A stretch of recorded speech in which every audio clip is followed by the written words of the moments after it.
Coming up on Hoge and Jahns, a Diehard Q&A. We take some of your questions to, I guess, officially wrap up the 2025 season before we jump into our off-season schedule next week. It's a fun episode, though. We're going to go through all your questions. Appreciate those coming in. Hoge and Jahns starts right now.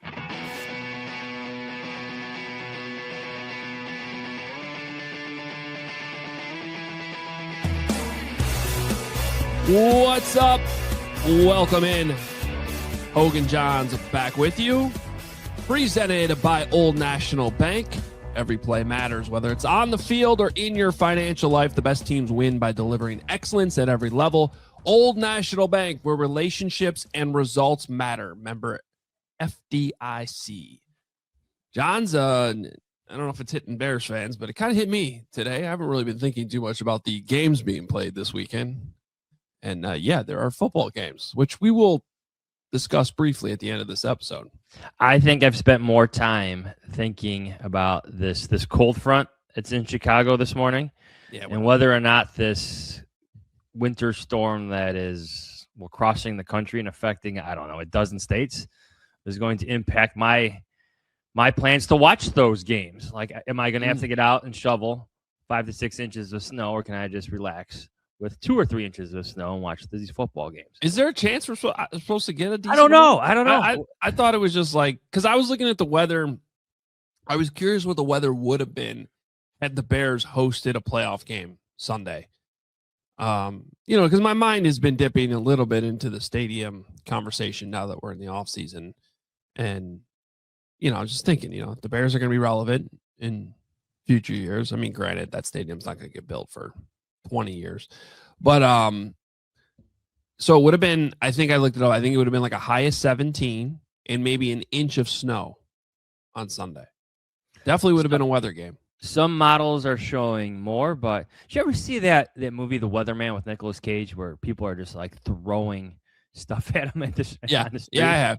Yeah. Like, I feel like that, like with social media, there's so many different reports that come out, and it's confusing and maddening because they're all inaccurate by the end of the day. Well, I don't know if you guys know this, but the weather is controlled by, this thing called the atmosphere, and a lot of science going on up there. It's a little unpredictable. So maybe we can give these guys a break a little bit. No. I need answers. They were right about today. It's officially -8 in Chicago with a feel-like temperature of -19. I've been outside, Adam. It is cold. Oh, you guys have it easy down in the city. It's -11 out here. So, big difference. We're in the double digits. I'm not worried about it. I'm going to the Hawks game tonight. It's fine. I'm going out to dinner myself, yeah. Yeah, I mean, I'm going to probably go to the gym when we get done with this. And I don't want to. I think the kids should be in school today, but that's just me. Yeah, me too. Well, as you saw before the show, me yelling at my 13-year-old to do his project instead of looking for the video games because he's stuck at home. So, all right. Welcome in. This is our last week of doing 3 shows, which is our in-season schedule. Next week we will go back to our off-season schedule of 2 shows per week. Now, that being said, we do have some special things planned for you and some bonus content that's going to be coming along the way. Even though we're going down to 2 episodes, you're still going to see some shorter things pop up, maybe some bonus interviews here and there, some extra content pop up, whether you're subscribed on the YouTube channel or even in your podcast feed. So don't worry, we're still going to have you covered with as much content as possible throughout the off season. So make sure you are subscribed, hit that like button on YouTube, because you don't want to miss those things. You can also have the notifications come in if you want to go that route, and make sure you're subscribed as a podcast as well, because there might be some podcast only content that we throw in there as well. We're still kind of finalizing some things. So a couple things might be YouTube only, a couple things might be podcast only, but we are going to experiment with some extra stuff this offseason, and we're excited about that, and we think you're going to enjoy it. So make sure you're subscribed in both platforms. We have some cool ideas. I'm not going to give any away, but it's going to be cool to branch out a little bit. Yeah, it's going to be fun. With some football talk involved in probably all of it. Right. And for the first time, we are both going to be at the Super Bowl in 2 weeks. So we've been going with CHGO the last 4 years now or whatever it's been. But we'll have Hoge Jahns out there too. So we're going to have some special Super Bowl content coming from San Francisco in a couple weeks as well. So a lot of good things coming up, even though the Bears season is over. We do have some diehard content out for you as well this morning and this week. Johns and Pat have been crushing it all week. And then I wrote about this young core of 5 players, which I don't know that we've ever been able to say this, Johns. 5 offensive players, especially offensive players, under the age of 25 that have a lot of promise that I would say 4 of the 5 of those took significant jumps this year. One was hampered by injuries. But these are all guys to build a Super Bowl caliber roster around. And you know this from covering the Blackhawks. And I've been watching some of their documentaries that they've been putting out because it's their 100th season about the core that the Blackhawks drafted and put together. Because these championship teams that go on runs, they have anywhere between maybe 5 to 7 players, depending what sport it is, obviously. And then those are the guys you lock in. Those are the guys you pay. Those are the guys that, like if you're the Hawks and you won 3 championships, they're on all 3 of them. And then the rest of the roster is kind of a little bit of, they're just puzzle pieces that kind of come and go, and you got to move them in and out, especially when you have a salary cap to juggle. And so if you're the Bears right now, I think that's what you're trying to do is find your core. Now, they still got to do that on defense too. So let's run down the 5. You have Caleb Williams, obviously, Rome Odunze, Luther Burden, Colson Loveland, and Darnell Wright. My question for you is, say that injury doesn't happen to Ozzie Trapillo. Do you expand that conversation to 6? I had that thought. I think I would have still said no, because I think I'm gonna be completely honest with you. I briefly had that thought, and then I kind of copped out because I was like, you know what, the injury did happen, so I don't have to worry about it. but it is a good point that maybe that would have been 6. I think he maybe would have needed to show a little bit more for me to feel fully. I think I probably maybe would have written it in a way where there's definitely 5 and maybe 6 on the way. But now when we're talking about a guy who, when we're doing a show the other day and you bring up Mark Colombo's name, I don't think you can include him in that core going forward.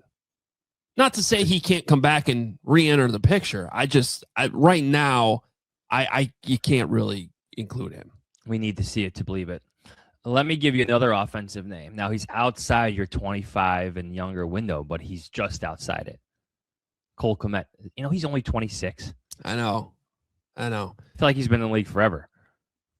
So I would like to think that he's a part of, this thing long term, and I think he should be. And I think this idea that he's going to be a cap casualty that gets thrown out every once in a while is just, I would be, look, I'm not going to rule out anything, but I would be shocked by that, because for what we know about Ben Johnson and what he wants to do and how he wants to use tight ends.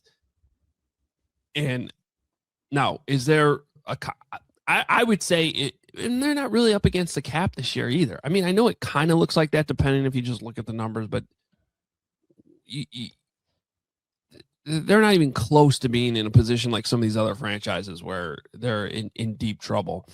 So if you really, though, are in a situation where, I don't know, you're trying to pull off a Max Crosby trade and you need to move some things around, then maybe Cole becomes a guy you actually extend and end up lowering his cap number through that. Because he's 26 and he's an important part of what you do.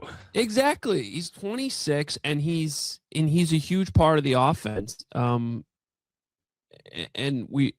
you're running an offense where you ran 3 tight ends out there a lot this year.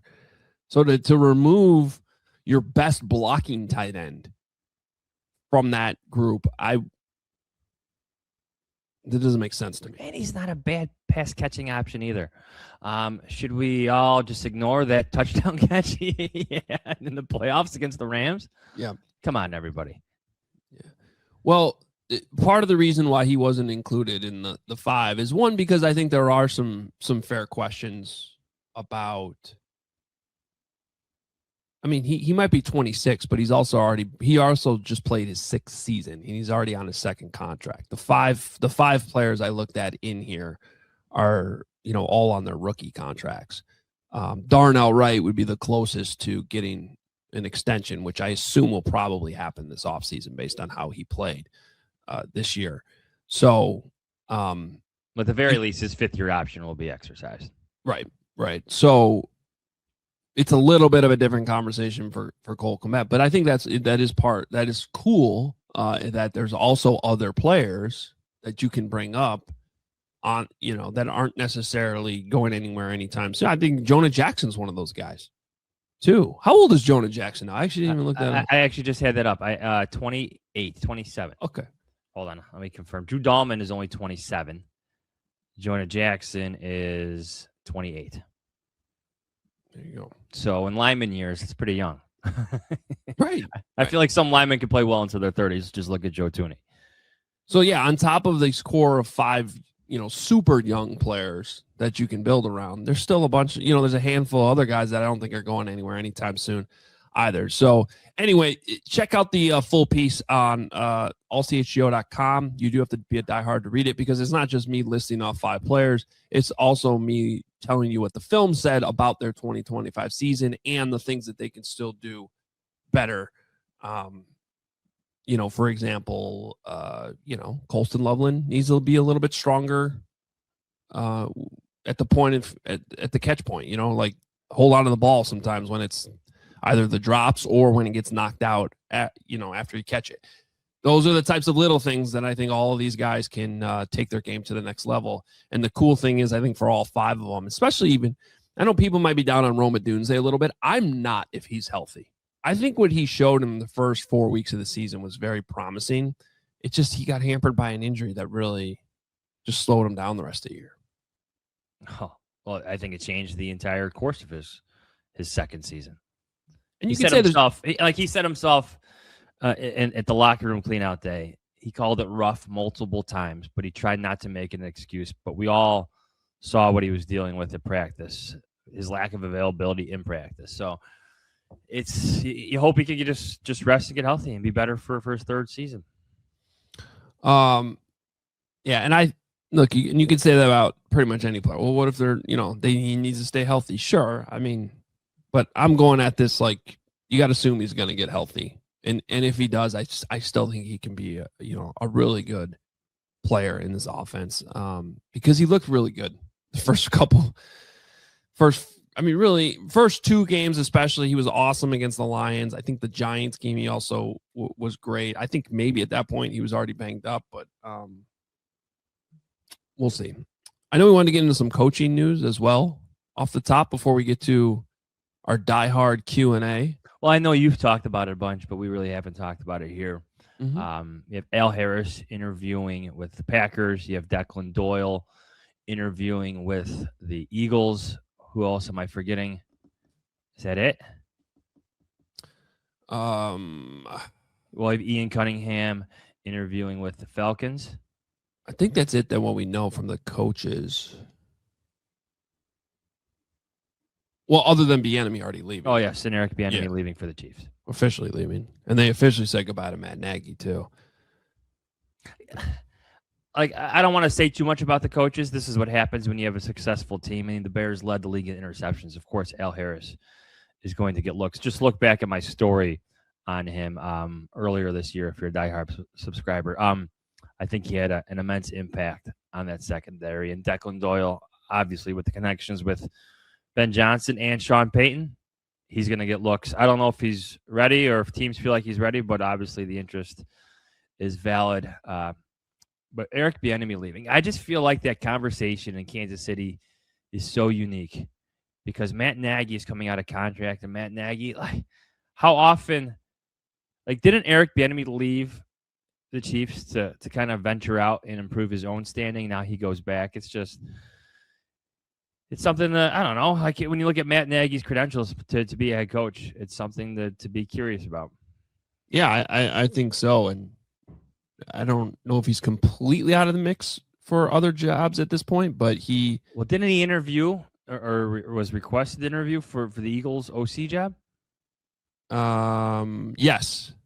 So there's some, but that's what I mean. Like, he might just be in the OC mix right now. And even there, I think there's maybe some questions about that as well. I don't know. As it pertains to the Bears, though, I don't want to minimize these potential losses. Like, Eric Bieniemy is probably the most qualified and best running backs coach that we've covered.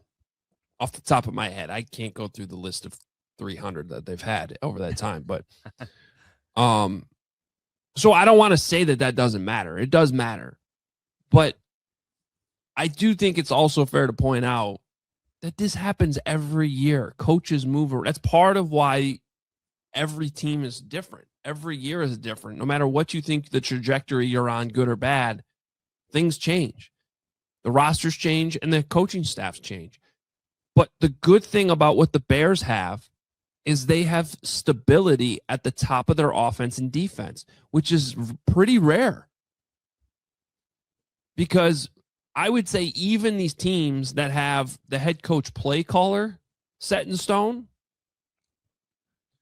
which is only a handful that could say they really have the guy they truly believe in, right? I mean, we'll go Kyle Shanahan, Sean McVay, Sean Payton, Ben Johnson. Am I forgetting one? Is that it? Like, I'm talking about the guys that you feel like these guys are definitely the smallest, right? And even in those cases, look at the 49ers. They've had to replace their defensive coordinator each of the last 5 years because their guys keep going off and getting head coaching jobs, or they get fired like Steve Wilkes did. Dennis Allen isn't going anywhere. At least for a few years. Maybe at some point he comes out of contract, decides he wants to go somewhere else. I don't know. But right now he's not going anywhere. He's not going to get head coaching interviews. He's not going to get that third opportunity. You got a good chance. I should have said Andy Reid and the Chiefs, obviously. So that would be the fifth one. Okay. But that's a good example of what they do have, because that's another example where they have Steve Spagnuolo, who's gotten his opportunity to be a head coach. And he's probably not going to get another one. He's pretty much locked in. And since he took over that defense, they've been really good. So the Bears are in a situation where even if they're going to lose some assistants and lose some good ones, and they might, at least at the top, they're set. And that's a really good place to be in, and not a place that many teams can say that they're in. No. Well, I just look at the 49ers and how much change they've had, how much stability Kyle Shanahan has provided that team and that roster, especially on offense. But to be losing your defensive coordinator yet again for the second time, losing Robert Saleh for the second time, like, that eventually wears on a defense that has a lot of changes and has dealt with a lot of injuries. And Rams right now, Chris Shula might get a job.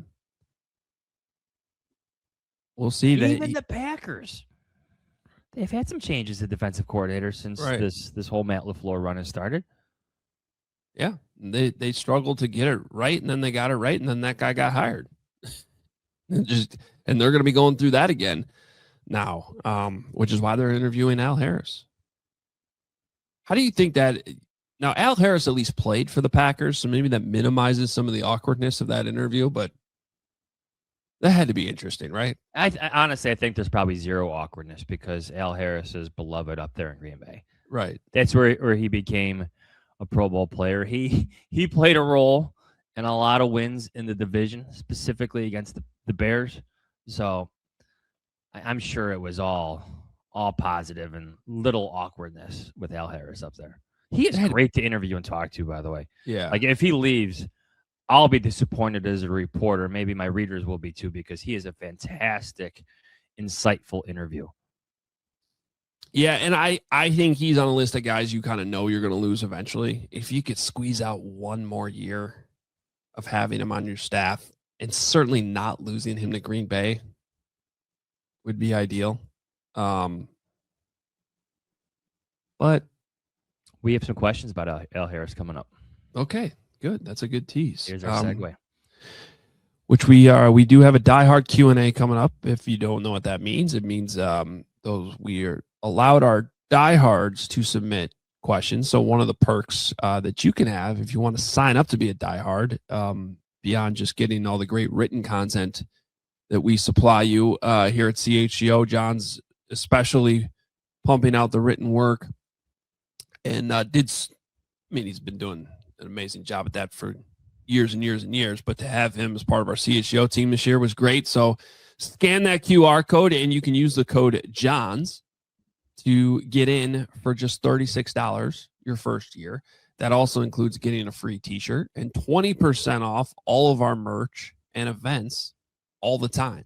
So really, that diehard thing, it pays for itself. If you're somebody that enjoys the content we do here at Hoge Jahns, it's really a no-brainer. We appreciate all your support. And if you get in there, you get opportunities to ask questions. Not to say we won't take some questions from Twitter like we have in the past, and we'll probably continue to do that. But every once in a while, we will do these diehard Q&As as a little bonus for those of you that are signed up as diehard. So we appreciate it. We will get to those questions coming up next. And I think we're going to have Katie jump in and ask the questions that were sent in. And I don't know what they are. So I'm going to be kind of put on the spot. I'm excited for it. Good. That's all coming up. But first, hey, Johnsy, what if you could have a reliable and intelligent Wi-Fi, and what if you could keep it at that same exact price for 5 years? No changes. That's the Xfinity 5-year price guarantee. Imagine Wi-Fi that makes everything in your home work together, that finds and fixes problems before you even notice them, like super intelligent Wi-Fi with a sixth sense. And it'll let you stream the game, even when the whole family, even when John's huge family, everybody's online at the same time. He could still watch the game. Today's a good day for it. All your devices working in perfect harmony for 5 whole years. And the best part is there's no annual contracts. There are no hidden fees. And Xfinity's best equipment, is included. Take it from us. A lot can change in 5 years. Championships can be won. Records are broken. Dreams grow bigger. But your Wi-Fi, that should stay reliable, and the price should stay put. So lock in your price and unlock the possibilities with Xfinity. Learn more at Xfinity.com. Xfinity, imagine that. Select plans only. Restrictions apply. And Adam, whether it's on the field or in your financial life, the best teams win by delivering excellence at every level. That's what Ben Johnson wants from his team next year. You heard it in his messages the other day. At Old National Bank, we believe every play matters, from everyday checking to long-term planning and commercial banking. Our team is here to build momentum and help you move the ball forward. They also have the best billboard that you can see in the Kennedy. Some of the best ads, right? So whether you're celebrating a win, rebuilding after a tough loss, or gearing up for whatever comes next, we've got your back with tools, guidance, and an expert crew that's always in your corner. Old National Bank, where relationships and results matter. Member FDIC. I gotta say, it's pretty much the only good thing about driving on the Kennedy. Just be careful if you're trying to take a picture of that fantastic Old National Bank billboard, though. Yeah, but you know, telling myself that the anticipation of knowing what it's going to say is it's always good. All right, let's get to your questions. We got diehard Q&A here for a little bit. We're going to bring in our awesome producer Katie Langen to the show to read the questions. Again, John's got all these, so he's prepared. I'm not, and you can be the judge on who answers them better. He's like giving himself excuses here. Yeah. They're not gonna. It's not like a super hard test here. You know the subject matter. I think it makes it more fun. Yeah, you know. I like fun. I should have thrown a curveball in there here soon. All right, let's look at the first one from Miller R.E. Sign Brisker. What are your thoughts on Ruben Hippolyte, especially having a redshirt year? Do you expect much from him moving forward, or did the team basically admit it was a bad pick with his game day designations? So I'm not going to ever rule out a player just off of one season. I think it was kind of there's a little bit of an overreaction to the speed and how everything looked like before pads went on. Let's just say that. And then it's a strong reminder, and this is a great example of why football is played with pads and tackling.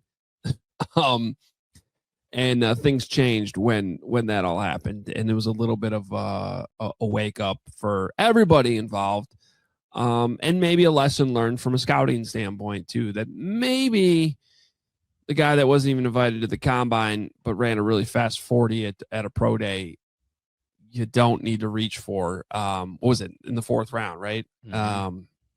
Now that being said, I liked Ruben's demeanor. I like talking to him. I think he seems like somebody who can pick up a defense and execute, and he does have that speed. So I obviously this rookie year, I agree, kind of turned into a redshirt year where he was a healthy scratch. But now he knows what it looks like in the NFL, and even though he's slightly undersized, I wouldn't rule out him being able to use that speed in a good way, and do what he needs to do off the field to be able to play with pads, and do better next year and become a part of this. But I don't know, if I had to say right now, I'd be surprised if he ever became a full-time starter. I was a little surprised though, Johns, that he never was able to contribute on special teams more with that speed. That's where I wanted to start. So his final snap count.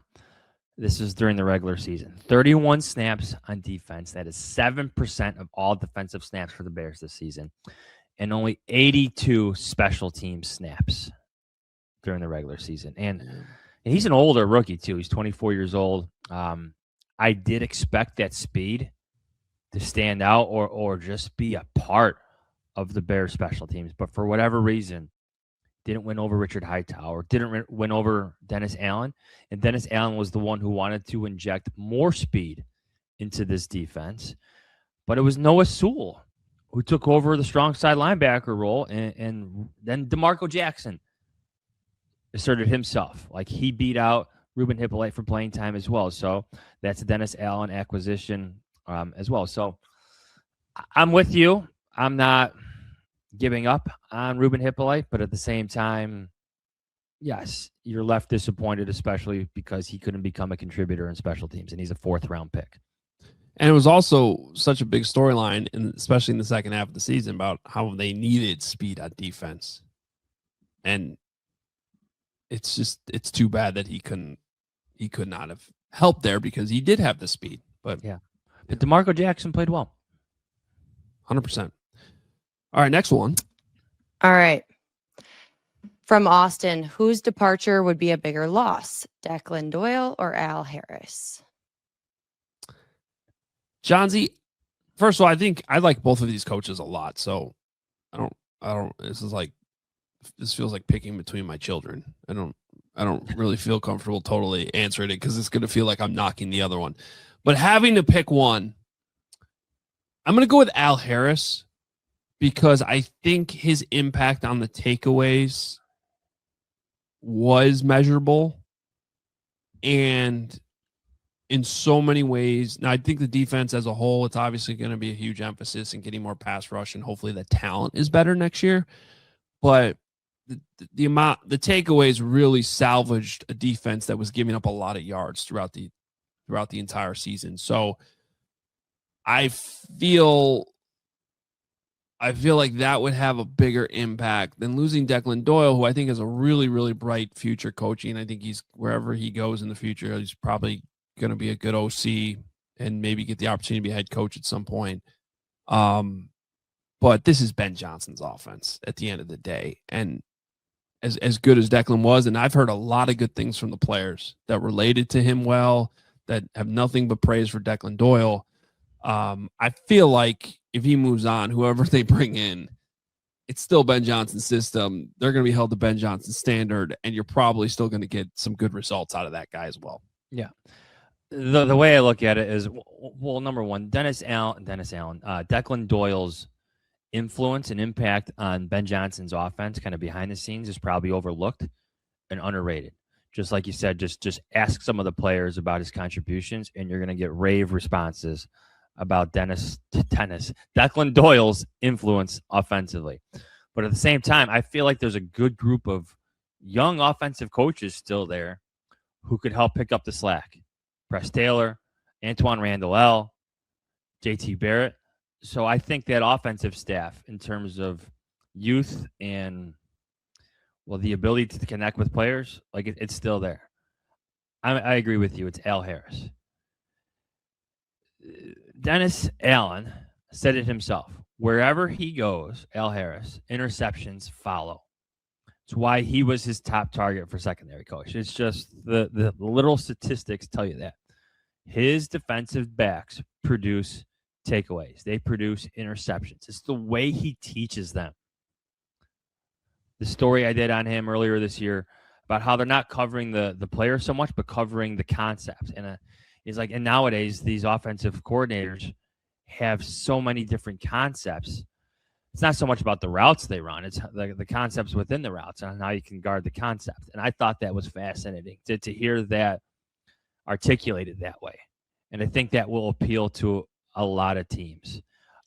Going forward too, sorry, you want to say something before I go? No, I was just going to say, and that's why I use the word measurable.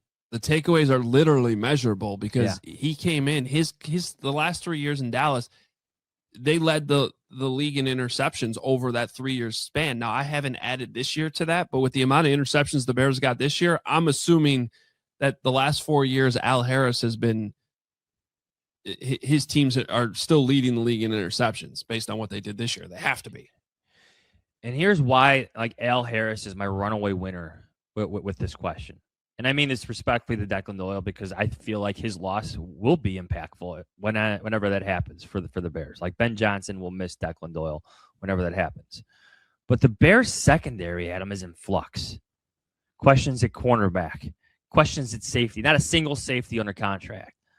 I would like Al Harris to be part of what's next in the secondary. I would value his scouting reports on the free agents, the draft picks immensely.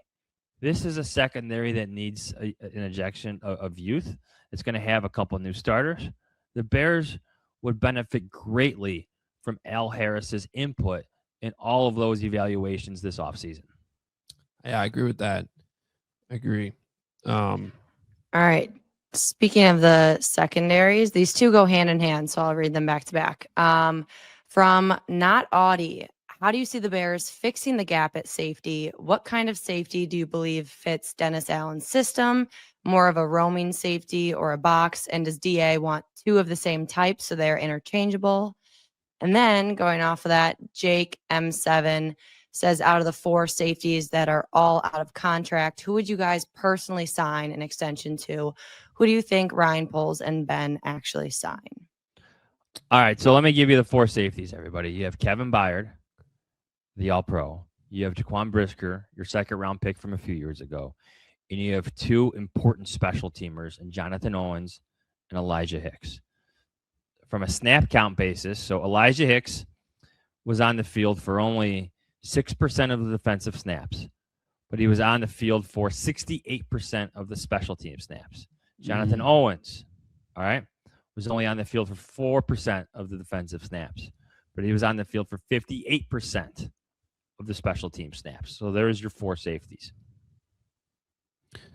So we already know they want to bring Byard back. The GM said that. It's got to be at the right price. I think Brisker's a guy where you got to go out and see what the market is because of the injury history. Some guys you're just not going to really know what the market is until, at least you get to the combine and you start to hear how much interest there actually is. But I think with what he showed, especially in the last game, there's probably be a team that's going to want to pay him. And with the Bears knowing the injury history there, I'd say it's more likely he's on a different team next year than on the Bears. But I don't want to rule that out. I happen to see Elijah Hicks, I'm assuming it's his wife, on Instagram post pictures calling it his last game as a Bear. So you can go test the market. Right. And I don't blame him for that. I think about a Deion Bush. Remember, Deion Bush was kind of similar in that he was, mostly a backup special teamer, hits free agency, gets the opportunity to start. He was playing for the Chiefs, right? Mm-hmm.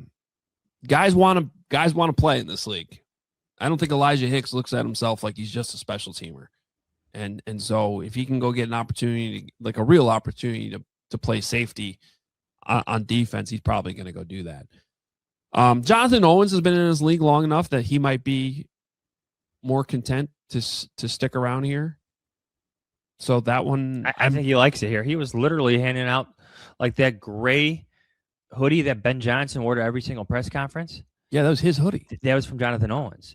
Yeah, like the entire locker room was given those hoodies. And were you there in the locker room that day where he brought in these giant boxes and was handing them out to everybody?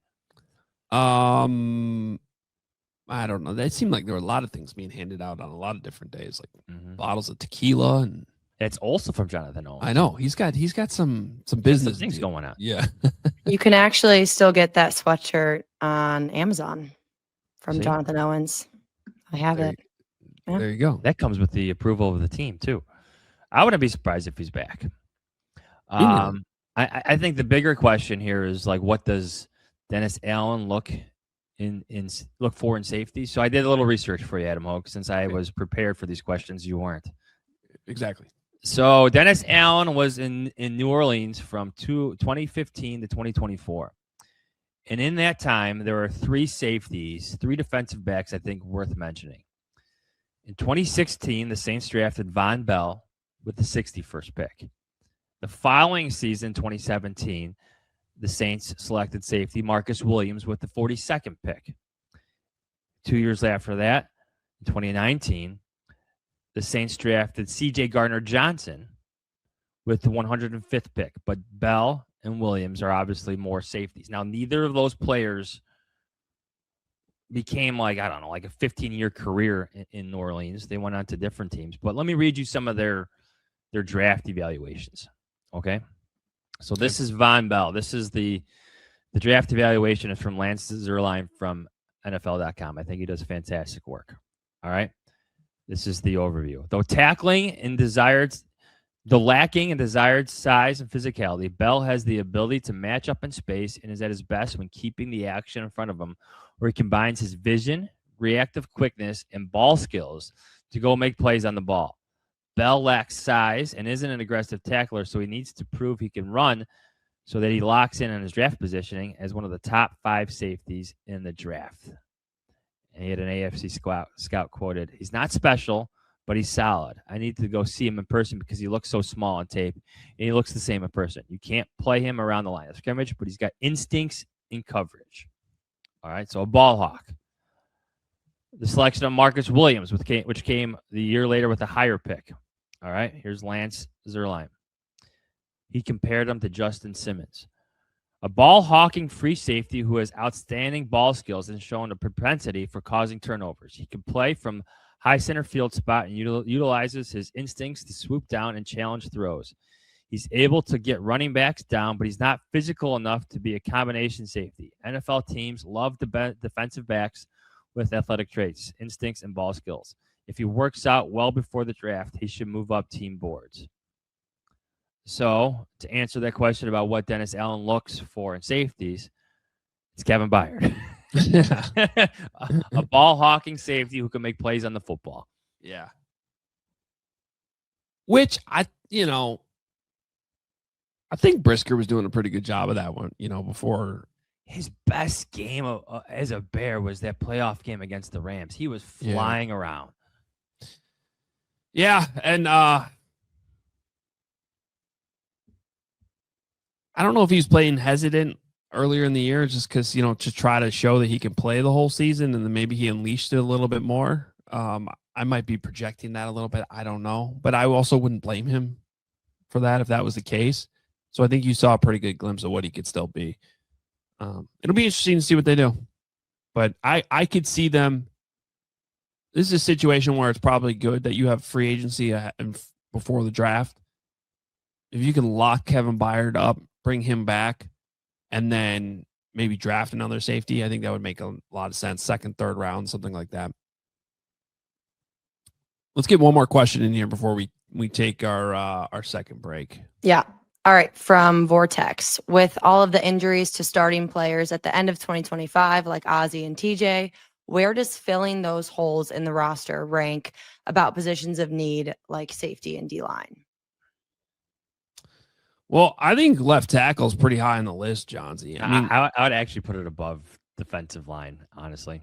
I think that's probably the biggest argument here. Like over an elite pass rusher? Yes. Ooh. Maybe. I mean, maybe.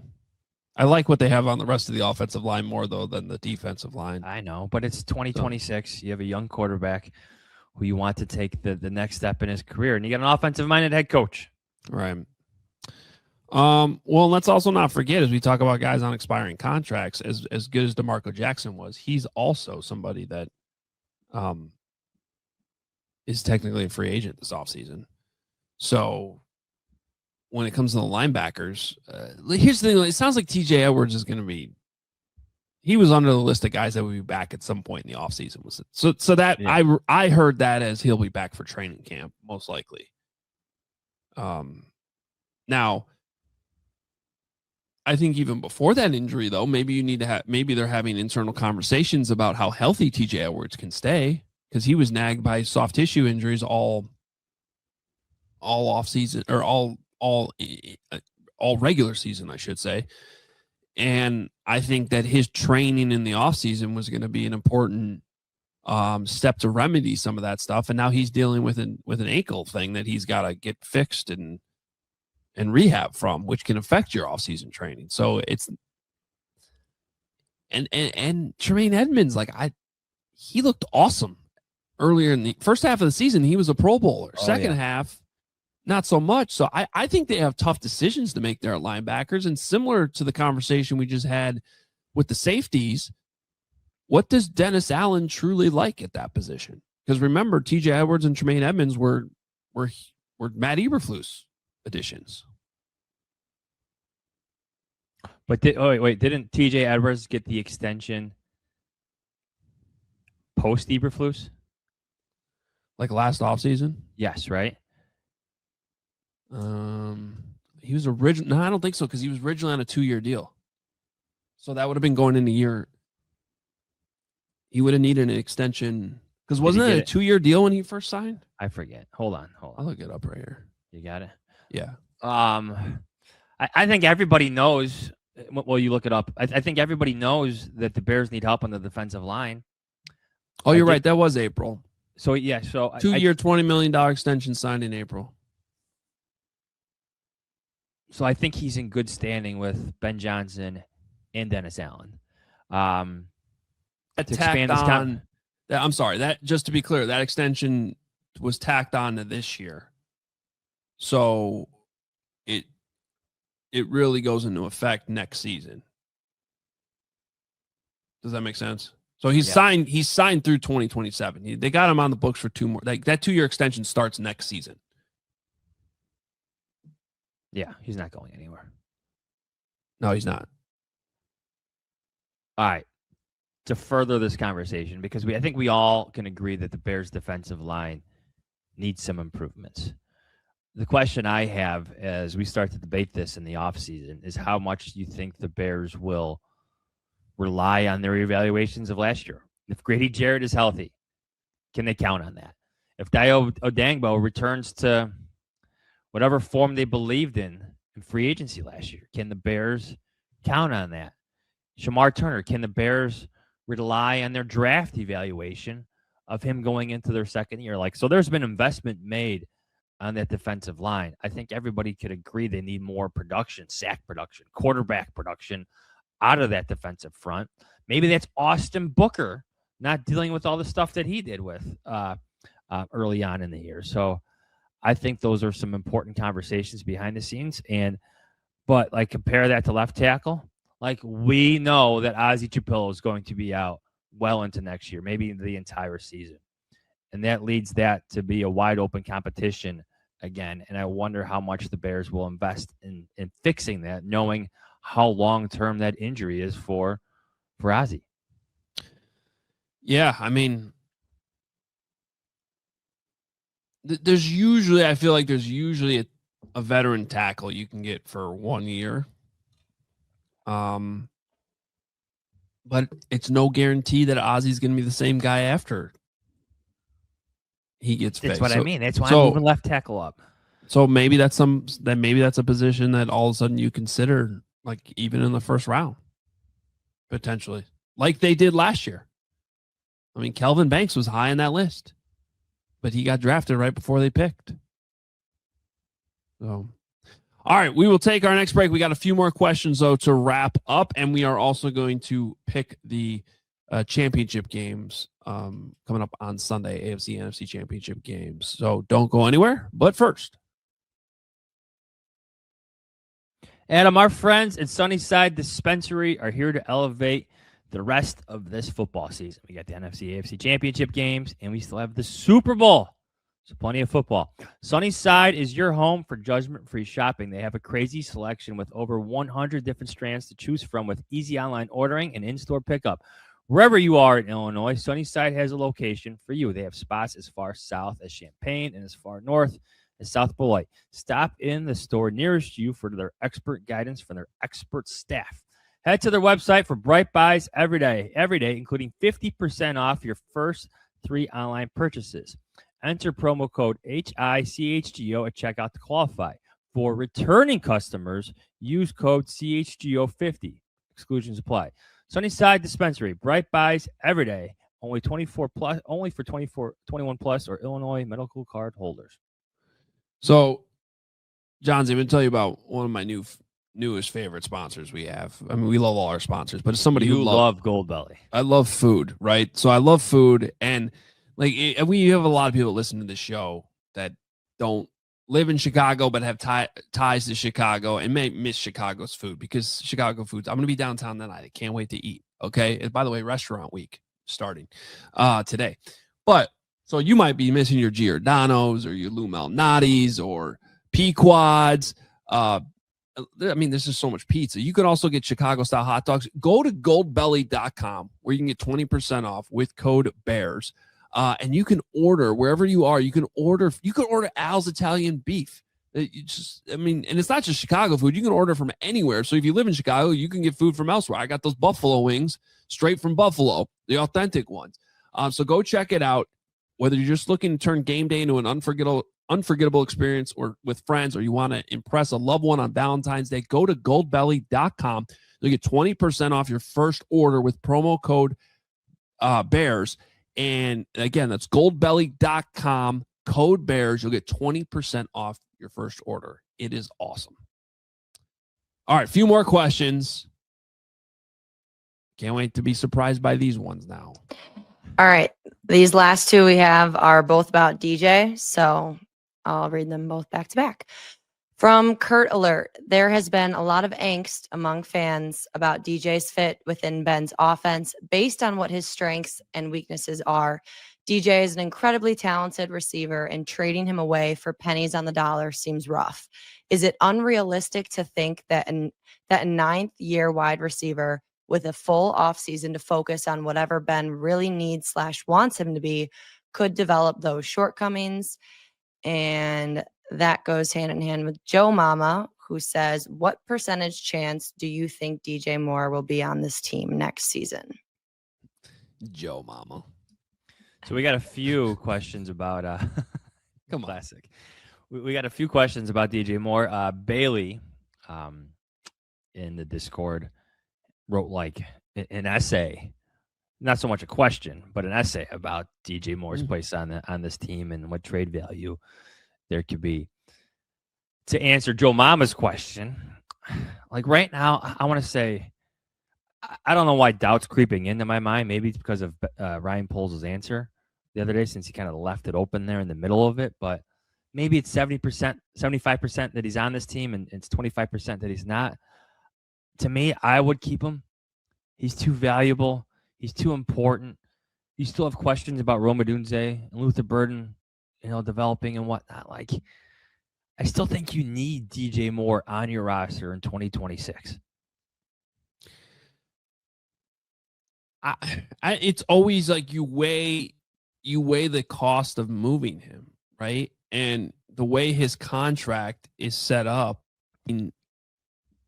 you really don't have. There's always a way to move things and get out of things, but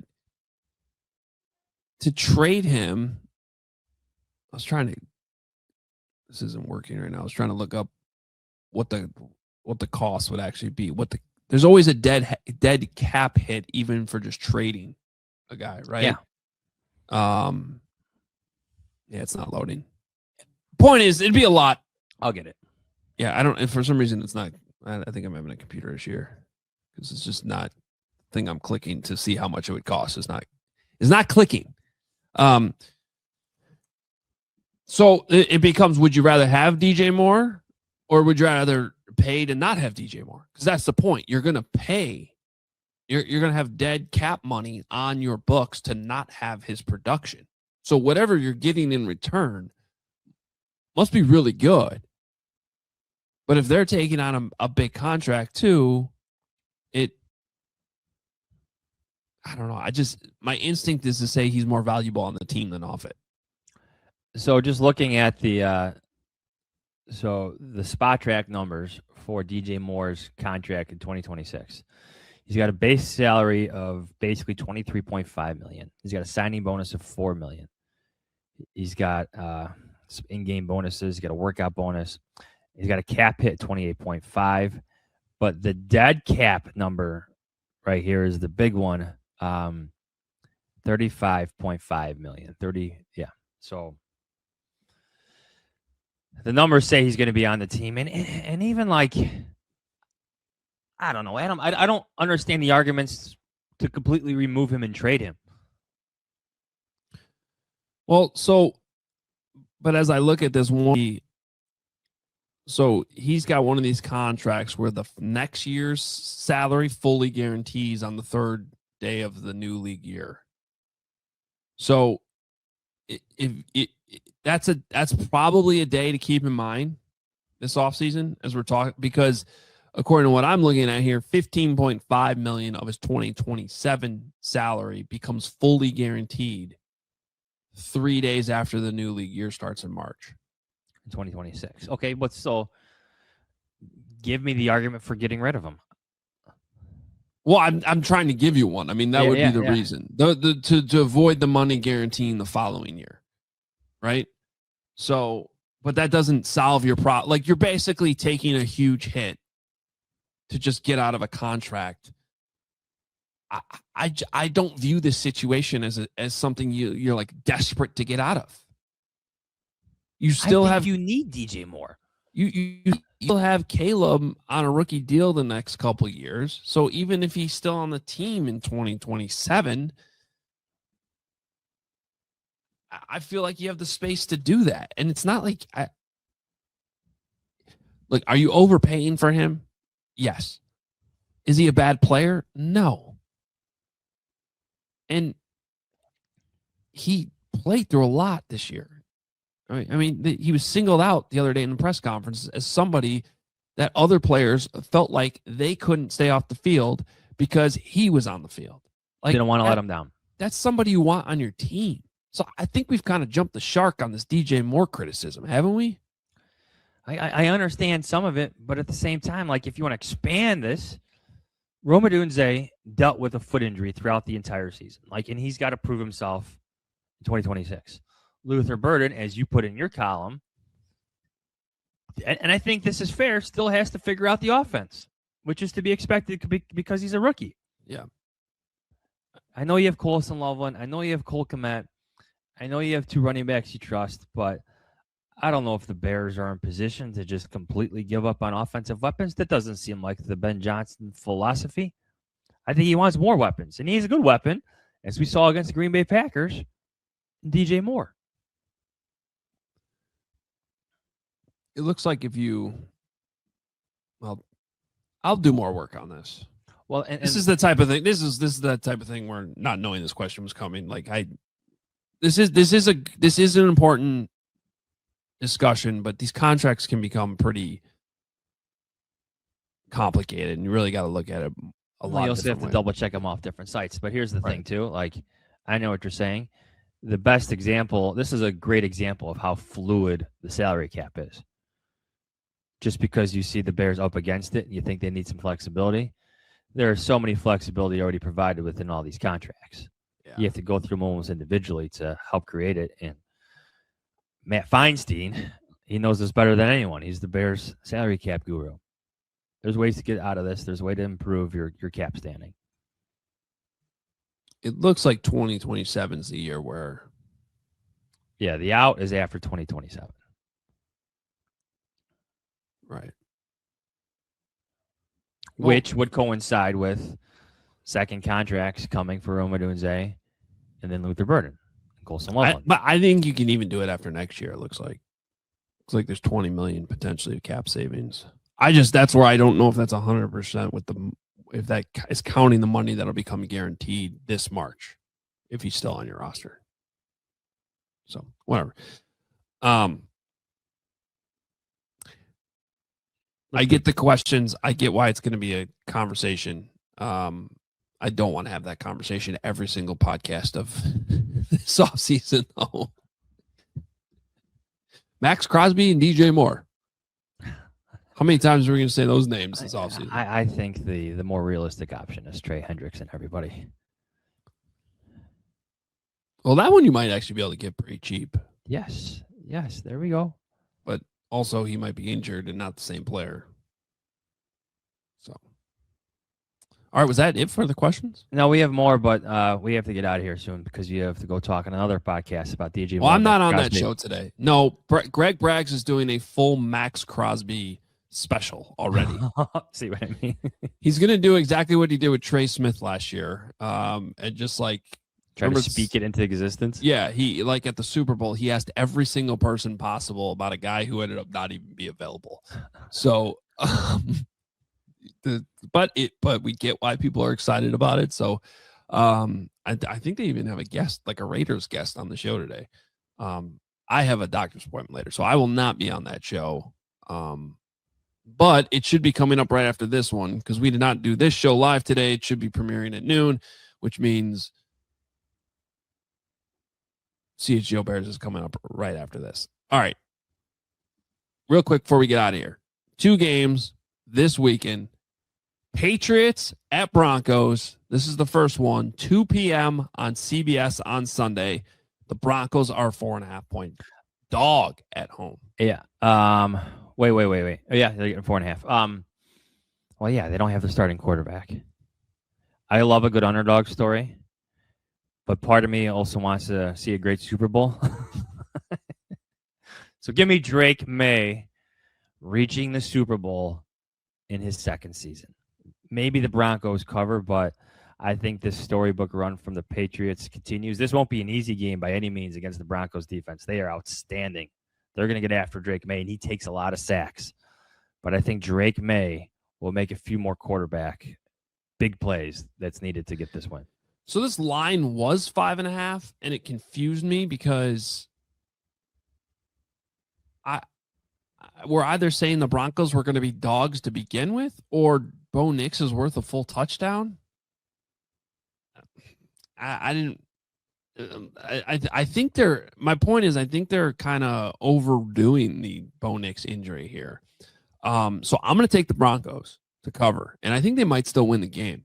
But 4.5, it's just too much for me. I don't think the injury's worth that much at home in Denver with that defense. Now the Patriots defense has been awesome in the playoffs, so that's got to be a factor as well. But Jarrett Stidham can still throw the ball, so I'm going to take the Broncos. Rams at Seahawks, 5:30 on Fox. Seahawks 2.5-point favorites at home. Here's the pick in the Johns household, brought to you by my 8-year-old son.